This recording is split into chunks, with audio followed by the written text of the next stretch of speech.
Така, хора, сега ще ви разведа из тяхната къща и като цяло ще ви кажа как се казват геройчетата. Значи,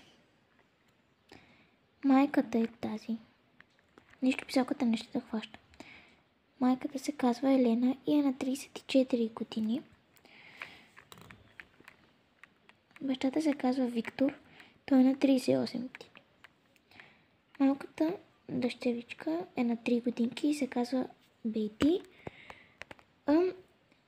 Ето тази голямата, където я виждате сега. 6 клас, на 13 и се казва Сияна. Така, на родителите на малкото детенце апартамента е този. Защо не казваме на голямата? Защото на нея е в отделна стая, която е там на вторият етаж. Сега ще отида да ви я покажа.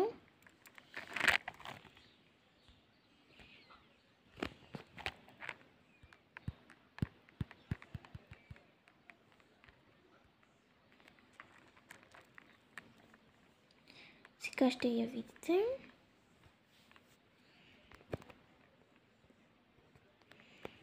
Именно ето тази стая е нейната. Тук съм пребрала всичко. Също тя много е обичала да снима TikTok, но е обичала и да плете на една кукъл.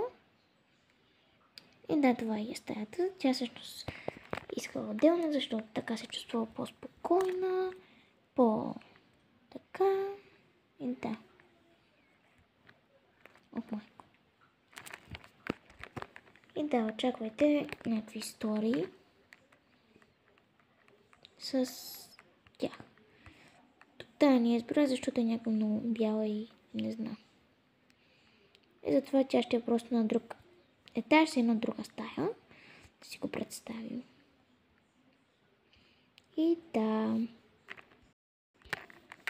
А после, може би, или казвам нещо, ако се не обърка и утре мога да кача част. Сега просто си знаете такива неща. И да, чао, благодаря, че останахте до края на видеото.